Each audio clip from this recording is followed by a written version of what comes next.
Bienvenue sur le podcast du raisin et des papilles, le podcast qui vous parle du vin et de l'art de vivre en Alsace. Le bon vin, celui que tu bois avec tes copains, celui qui te donne des émotions. Vous aurez aussi nos coups de gueule et nos coups de cœur.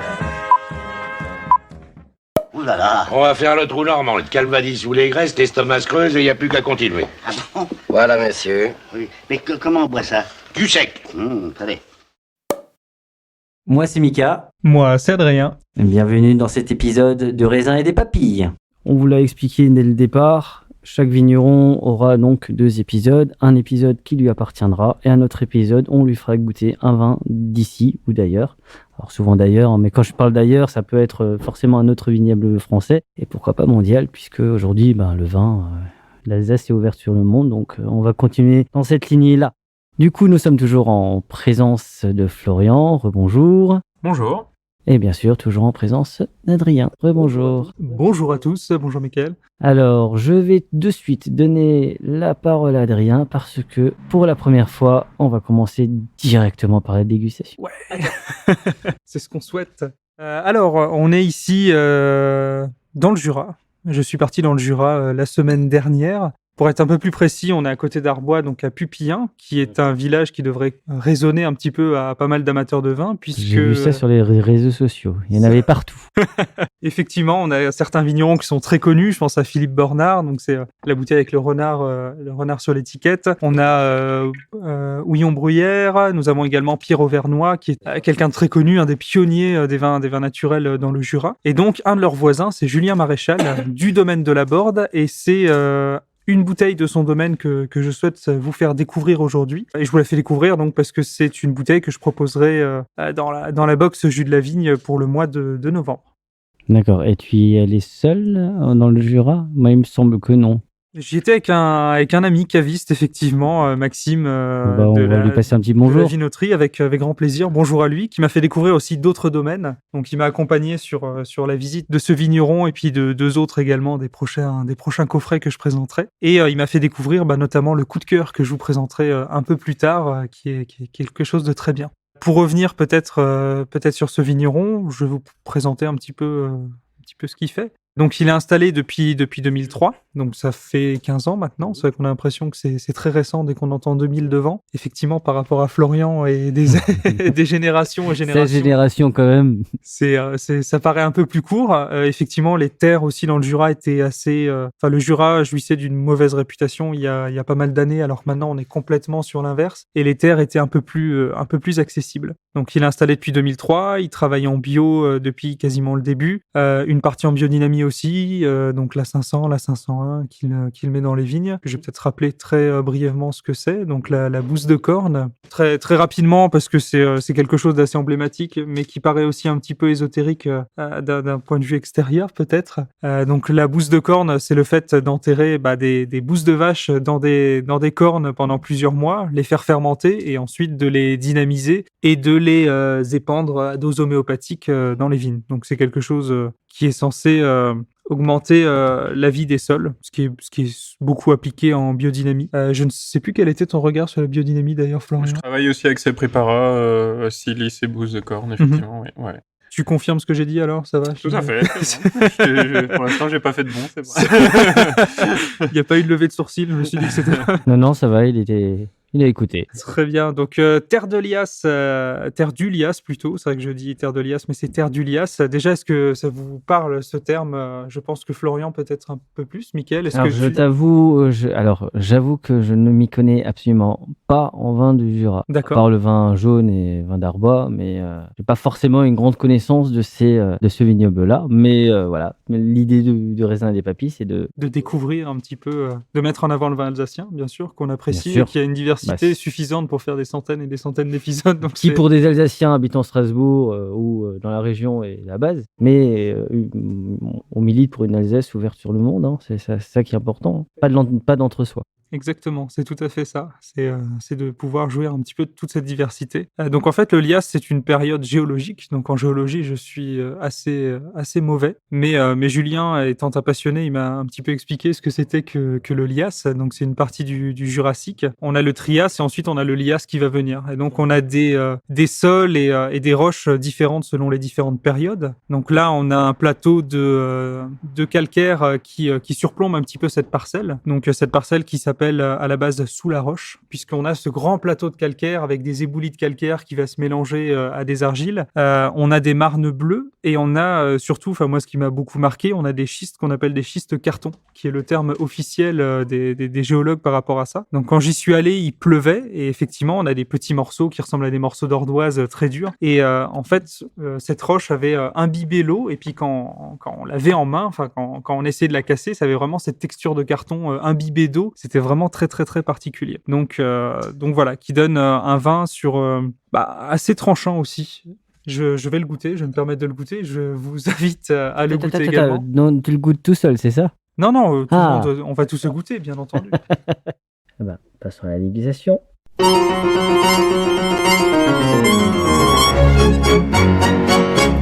Jetzt trinken wir. Donc là, c'est de la biodynamie, c'est ça? Alors, il est certifié bio et il utilise certaines choses de la biodynamie, mais a priori, son but n'est pas complètement de rentrer dans cette démarche d'être labellisé Déméter par la suite. Alors, on est d'une fraîcheur, un peu de citron, un peu citronné, hein? On est très loin des vins jaunes, du coup, comme tu disais. Donc, on est sur du chardonnay. On n'a pas ce côté exubérant aussi du savagnin. On est donc sur un chardonnay houillé. Donc, qu'est-ce que c'est que le houillage, qui est un terme qu'on utilise principalement dans le Jura, en tout cas. Enfin, on est obligé de préciser si c'est houillé ou non houillé dans le Jura. Donc, en fait, ces vins-là sont élevés en foudre. Donc, dès qu'il y a du bois, il y a échange d'oxygène, il y a un petit peu d'évaporation. C'est ce qu'on appelle la part des anges. Et en fait, dans le Jura, le vigneron a un peu partout, mais ça se fait surtout dans le Jura, a le choix d'houiller, donc de rajouter du vin pour combler cette évaporation, ou alors de ne pas houiller, de ne pas rajouter de vin et de laisser finalement son vin au contact avec l'oxygène, donc il va donner des notes oxydatives. Et là, en l'occurrence, le but n'est pas du tout d'avoir ces notes oxydatives spécifiques du Jura.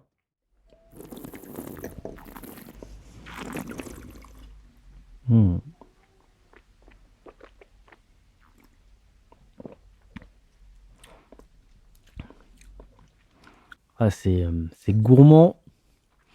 Il fait saliver celui-là aussi, hein. Ah, complètement. J'adore complètement, c'est exactement ça.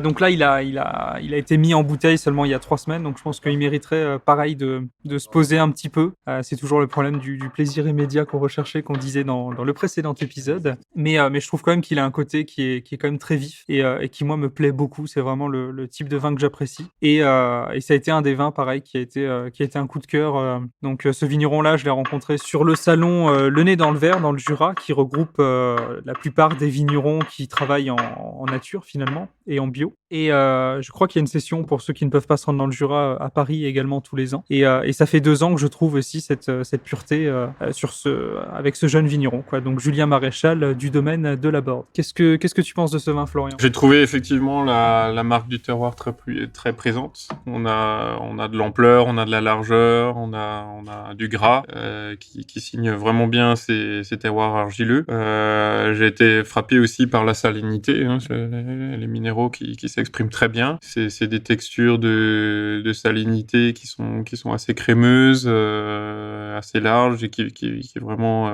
font bien saliver aussi, effectivement, qui donnent une belle profondeur, de la personnalité au vin. On a une belle base acide aussi, très, très large, hein, qui vient vraiment porter la richesse de ce vin. Donc j'ai trouvé effectivement une très belle expression. Oui.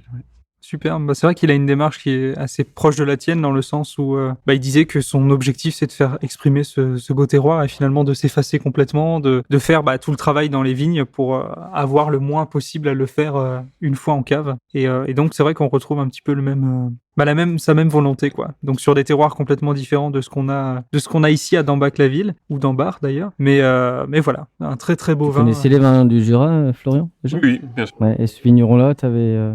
J'avais jamais goûté un de ces vins. Je suis très content de l'avoir fait. Non, c'est vrai que on est sur... moi qui n'y connaissais pas grand-chose en vin du Jura, c'est vrai que là, du coup, ça frise un peu la curiosité parce que c'est frais, c'est gourmand, Et je crois que c'est ça dont on a envie. Pareil, on reparle d'émotions, et, plus que de cépage, encore une fois, mais c'est vrai que ça donne envie de le rencontrer, de lui serrer la main, de voir à quoi il ressemble. Mais en fait, un vin, c'est la personnalité finalement d'un vigneron ou d'une envie. Après, ceux qui ont plusieurs vins, comme Florian, ils ont toujours la même personnalité, mais on la retrouve différemment, quoi.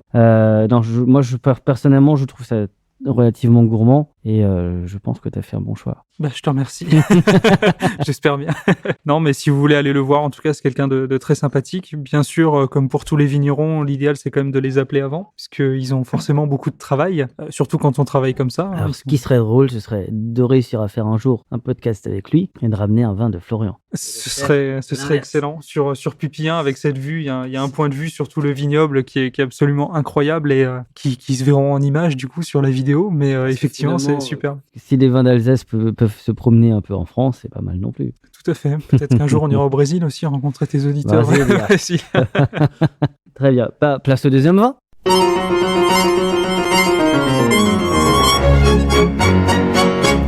Jetzt trinken wir.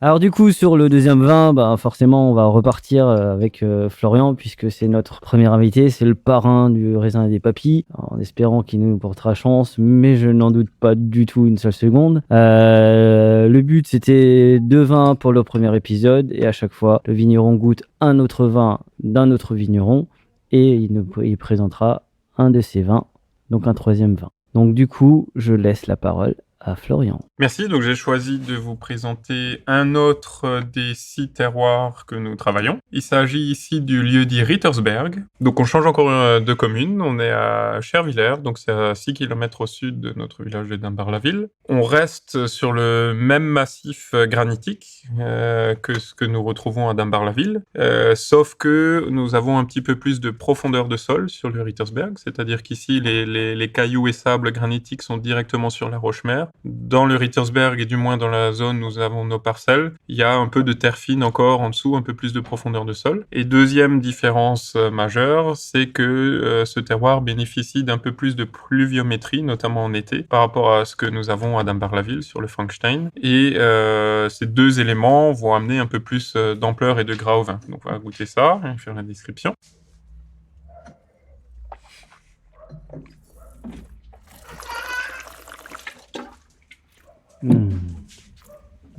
Alors, la couleur du vin est un peu, je dirais, rose. Oui, on a il y a du pinot noir côté dedans. Plus rose, il y a du pinot noir. C'est effectivement un assemblage aussi de plusieurs cépages. On a ici Auxerrois, Riesling, Pinot Gris, Pinot Noir et Gewürztraminer. Waouh, c'est bon ça. Hein. Oh maman.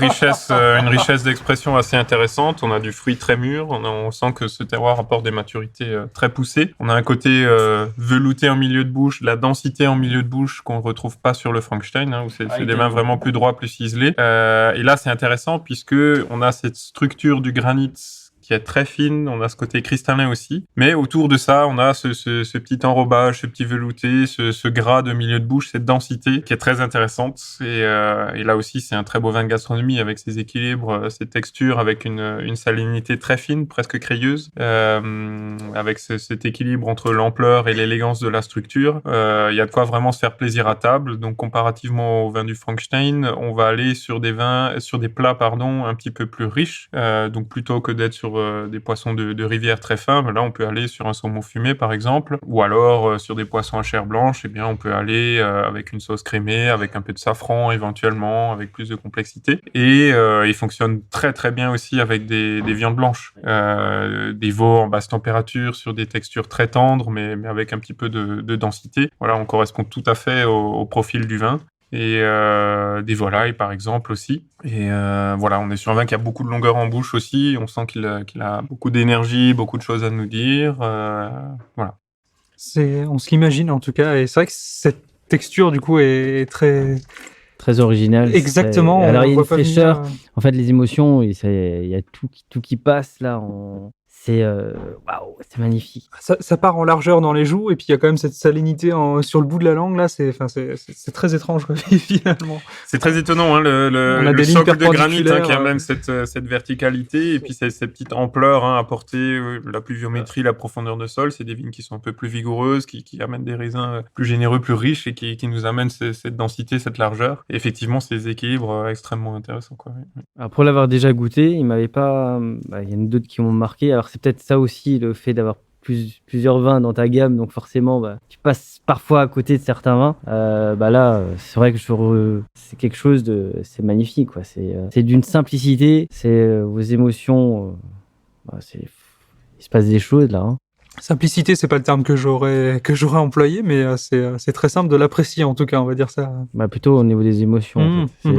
Mais c'est vraiment très très bon. Et on retrouve cette salinité un petit peu sur tous tes vins finalement qu'on a goûté. Qu'est-ce qui, pour toi, explique cette salinité que tu peux retrouver, alors, sachant qu'on est sur des terroirs très différents? Oui, c'est déjà le travail sur la santé des sols, très clairement. Le fait de ne pas utiliser de produits chimiques, de travailler surtout en manuel, donc sans tassement des sols, de laisser un enherbement total, donc pas de fauchage, pas de labour non plus, pour laisser vraiment le sol le plus vivant possible, très aéré, donc qui permet un enracinement profond de la vigne et d'aller épuiser des minéraux. C'est ensuite des raisins récoltés à parfaite maturité, une vigne qui va au bout de son cycle, dont les feuilles jaunissent, les pépins brunissent, etc. Donc c'est-à-dire qu'on regarde pas juste un taux de sucre pour récolter un raisin, mais qu'il est vraiment, qu'il soit allé au bout de son cycle, qu'on ait toute la complexité, tout ce que la vigne et le terroir avaient à transmettre, et des vinifications ensuite sans intervention. Hein, c'est également un vin qui est pas filtré, qui a pas de levure, pas de sulfite. C'est ingrédient 100% jus de raisin. Donc aussi, on a cette clarté d'expression qui en découle. Donc voilà, c'est toutes ces notions-là qui permettent l'expression de beaucoup de salinité. Et ensuite, évidemment, elles s'expriment de manière différente selon les terroirs. Hein.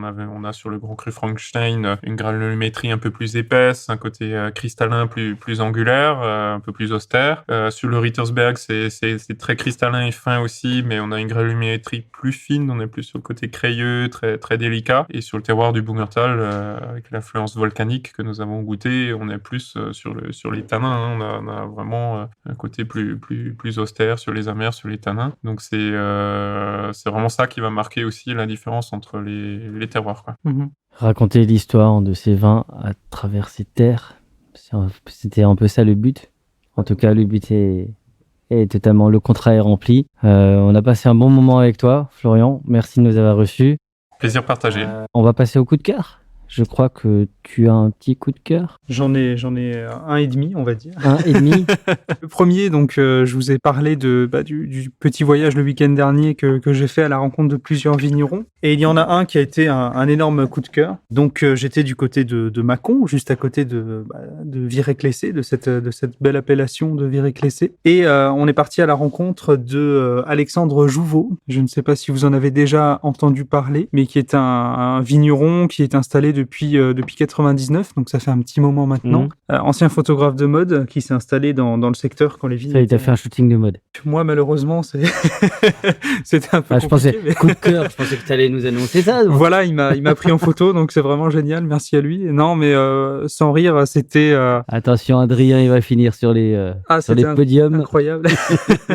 C'était vraiment une très très belle découverte. Il fait que 6000 bouteilles, c'est des bouteilles qui sont pas forcément très faciles à trouver, mais on a pu goûter certains 18 et certains 19 en fût qui étaient encore en fermentation, et même dans les foudres. Donc il va acheter des foudres à Bar, donc juste à côté d'ici, ce qui est assez drôle quand même. Et même sur fût, c'était des vins qui étaient complètement incroyables, vraiment d'une très très grosse longueur, belle complexité, mais très très précis aussi, comme les vins de Florian. Et voilà, pour moi c'est un coup de cœur parce que ça fait depuis la rentrée, on va dire que j'attendais cette grosse claque, on va parler comme ça, d'avoir un vin qui vraiment, une fois qu'on met le nez dedans, voilà, on a envie de se poser et puis de réfléchir au sens de la vie, ça fait ça, ou au sens de ce qu'il y a dans le verre. Donc c'était vraiment un très très beau domaine, et il travaille également avec sa femme Maryse qui fait de très très beaux pinots noirs aussi, enfin vraiment complètement incroyable. Donc voilà, si jamais vous avez l'occasion de goûter les vins d'Alexandre Jouveau, je sais qu'il y en aura un tout petit peu du coup à la vinoterie, à la Vente Sono pour ceux qui sont à Strasbourg. Bah, va falloir leur faire un épisode spécial. Hein. Ah bah il faut absolument faire un épisode spécial. Les folies de la vinoterie, ce serait pas mal comme concept. Bah voilà, il suffit d'appeler Maxime et puis Bah, de s'organiser ça.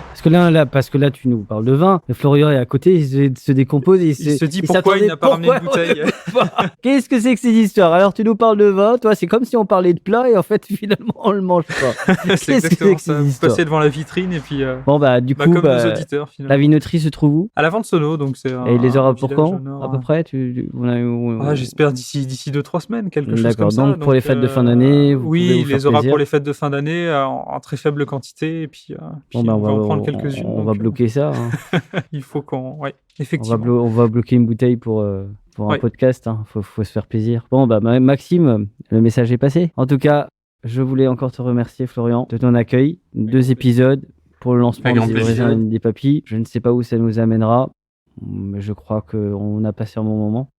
En tout cas, parler du vin, parler de notre région différemment, la mettre en valeur. Parce que finalement, c'était aussi ça. On a une belle région riche, la gastronomie, le vin, la bière aussi. Mettons en avant ces artisans pour, encore une fois, la région, mettre en avant ces artisans. Moi, j'appelle ça des artistes ou des auteurs. On appelle ça comme on veut. Merci pour ce que vous faites, parce que je sais pas si vous avez souvent de la reconnaissance, mais je sais que l'agriculture en manque un petit peu. Après, je sais pas si les vignerons sont un peu dans ce même état d'esprit, mais en tout cas, cette richesse que vous nous apportez, finalement, vous apportez du bonheur à table. Continuons comme ça. Je souhaite le meilleur. Merci. En tout cas, nous on se retrouve pour le prochain vigneron et on sera du côté d'Orschwiller. Mais je vous en dis pas plus. À très bientôt. Merci à Adrien. Très bientôt. Merci à toi. Ah oui. Merci Alexis qui va vous faire le montage. Il va falloir quand même qu'on entende sa voix un jour. Mais comme il boit pas de vin, il boit pas d'alcool. Mais ce qui est bien, c'est qu'il peut rouler. À très bientôt. Merci. N'oubliez pas de partager et de liker cet épisode. Nous serons diffusés sur Spotify, Deezer, SoundCloud, YouTube. Si vous avez iTunes, mettez 5 étoiles et un commentaire. Enfin, le vin reste de l'alcool. Buvez modérément, partagez ce breuvage entre vous, mais surtout, ne mettez pas votre vie en danger.